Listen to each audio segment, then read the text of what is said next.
Quran surah kedua ayat 143. Lihat di pertengahan. Wa ma kana Allahu liyudhi'a imanakum.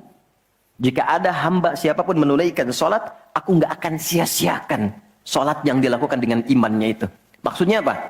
Akan dibalas, diberikan perhatian sesuai dengan kadar salatnya. Disebut dengan iman. Dan yang paling dahsyat, ketika seseorang salat menghamba, kan gerakannya ruku, sujud, menghamba kan? Maka naik statusnya dari sekedar manusia biasa menjadi abdun. Teman-teman, ini rahasia besarnya. Perintahnya, fa'budni, yang kita baca, iyyaka na'budu, asal katanya dari kata abada, orangnya abdun, zamannya ibad. Dan tidak pernah disebutkan dalam Quran kata abdun kecuali untuk mengangkat derajat hamba di hadapan Allah. Contoh, Nabi Muhammad ketika peristiwa Isra dan Mi'raj dipanggilnya dengan nama apa? Quran surah 17 ayat 1. Subhanalladzi asra bi'abdihi. Tidak disebut Nabi, tidak disebut Rasul, tapi abdun. Nabi Sulaiman ketika diberikan kekuasaan besar, punya kedudukan yang hebat sampai menundukkan awan.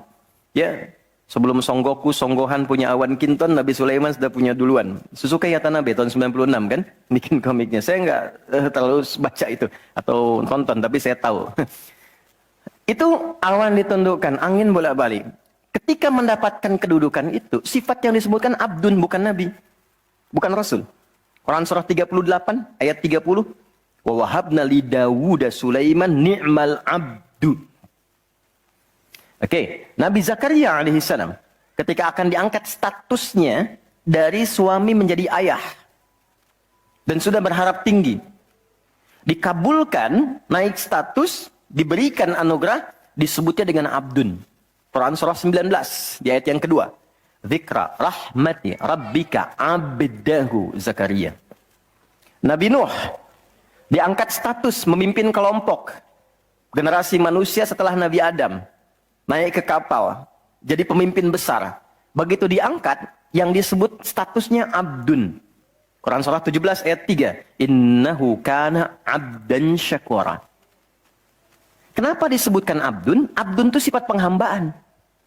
Semakin tinggi ibadahnya, semakin tinggi pendekatannya ke Allah, semakin diangkat. Jadi dengan Allah itu karena Allah Khalik, kita makhluk. Laisa kamitslihi syai', enggak sama sifatnya. Jadi kalau ke Allah itu jangan terlalu ngangkat. Kalau tinggi direndahkan, kalau rendah ditinggikan. Karena itu kenapa saat sholat kita merendah supaya ditinggikan. Itu poinnya. Jelas ya? Itulah sebabnya kenapa Nabi dijamin surga, turun surah Al-Kautsar itu satu-satunya Nabi yang sebelum wafat turun surganya. Rasulullah dengan turunnya surah Al-Kautsar. Kenapa? Salah satunya karena ibadahnya. Coba lihat kesaksian Sayyidah Aisyah itu di Al-Bukhari nomor hadis 1147. Kedatangan tabi'in namanya Abu Salamah bin Abdurrahman tanya bagaimana sholat malamnya Nabi.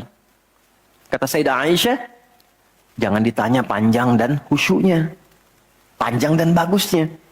Beliau memang sholatnya 4 rakaat di awal, tapi jangan tanya panjang dan bagusnya. Beberapa sahabat dulu pernah pengen tahu, penasaran. Diikuti sholat di belakang Nabi, ternyata rakaat pertamanya dikira Al-Baqarah 100 ayat akan ruku, ternyata disambungkan ke 286 ayat sampai selesai. Dikira setelah selesai akan ruku, ternyata Alif Lam Mim lagi, Ali Imran sampai selesai 200 ayat. Dikira ternyata setelah La'alakum Tuflihun 200 ayat Ali Imran akan ruku, nyambung An-Nisa 176 ayat. Baru kemudian ruku setelah 5 juz 4 halaman. Ruku. Besoknya orang-orang ini nggak ikutan lagi. Udah. Lain memang levelnya. Salam. Tersentuh kaki Nabi itu dengan tangan Sayyidah Aisyah. Ini menunjukkan sederhana kehidupannya. Bayangkan kan, suami sholat, istri tidur, nyentuh bagian kaki. Kira-kira tidurnya alasnya di mana tuh? Nabi besar loh, ahli surga, hebat, pemimpin besar, kehidupan demikian. Tapi kalau sedang beramal kaya, sodakoh kaya, sholat kaya, kakinya bengkak. Kata Sayyidah Aisyah, kenapa begini ya Rasulullah? Alam takun madmuna, alam takun ma'suma. Engkau kan dijamin surga, surahnya sudah turun. Engkau dijaga dari kesalahan, maksum. Jawabannya ringan sekali. Afala akunu abdan syakura, abdun. Apa nggak boleh aku menjadi hamba yang bersyukur? Ternyata syukur itu kalau dulu para nabi itu pakai ibadah. Jadi kalau dapat nikmat nih teman-teman, ini rahasia hari ini ya. Di antara kita saja ya. Karena saya nggak bagi di yang lain nih, cuma di sini nih. Ya.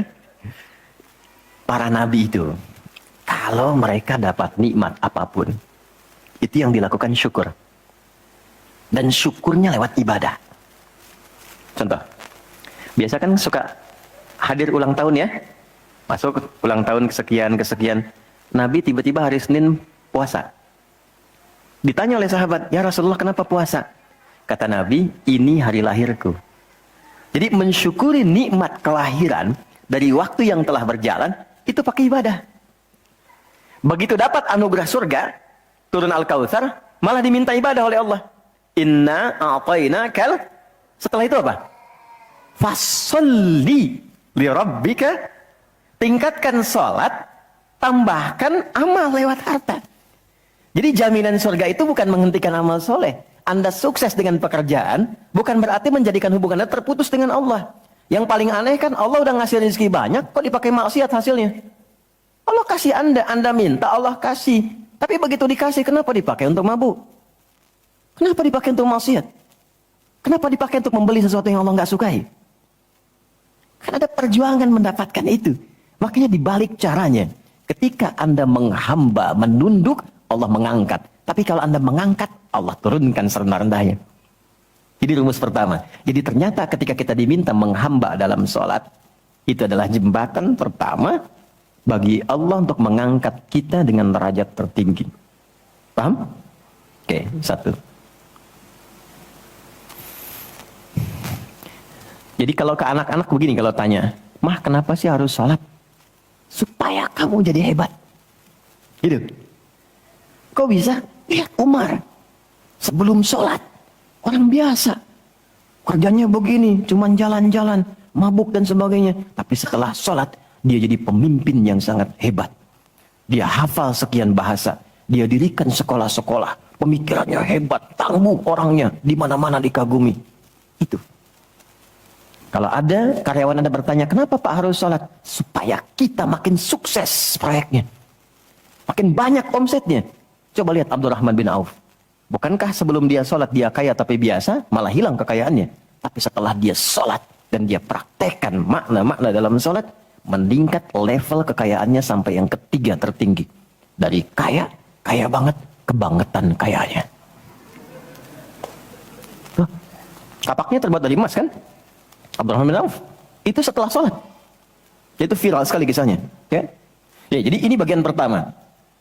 Jadi ketika ada panggilan hayya 'alas shalah, atas jak Allahu Akbar, rasakan panggilan itu ingin mengangkat derajat kita. Jadi kalau panggilan sholat itu dipahami sebagai hanya tuntutan ibadah, nanti jadi beban. Allahu Akbar, sing ngantuk ya Allah. Tapi ketika Anda sudah merencanakan, kan malamnya kita bikin kurikulum, kan kegiatan kita tuh nyambung. Malamnya istighfar, menyiapkan kurikulum untuk besok. Istighfar itu mengoreksi yang belum bagus apa hari sebelumnya. Katanya pengen ke surga, surganya Firdaus, tapi sholatnya masih bolong-bolong. Baca Quran belum maksimal, sedekah belum ada. Kita koreksi besok terencanakan. Saya pengen sholat di tempat ini. Besoknya saya akan misalnya mengerjakan ini, capaiannya ini. Bikin kurikulum A sampai Z. Begitu kita bangun tidur, dipanggil. Allahu Akbar, Allahu Akbar. Yang kita siapkan itu tadi, rencana. Dibawa menghadap Allah, minta kemudahan. Minta perlindungan, minta pengangkatan. Makanya kenapa sholatnya disebut subuh dari kata asbah. Sesuatu yang sudah siap dengan rencana. Wasubhi idza tanaffas. Quran surah 81 ayat 18. Di orang Islam itu bangun dari tidur, dia sudah punya rencana yang mau dia siapkan ke depan apa. Jadi nggak ada ceritanya ke depan bingung. Jam 7 mau kerjakan apa, 9 ada di mana. Rencana itu dibawa menghadap Allah. Dalam sholatlah kita mintakan kemudahan. Itulah pengantar pengangkat derajat. Jadi ketika azan berbunyi kalimatnya Allahu Akbar, Allahu Akbar. Ini peluang saya.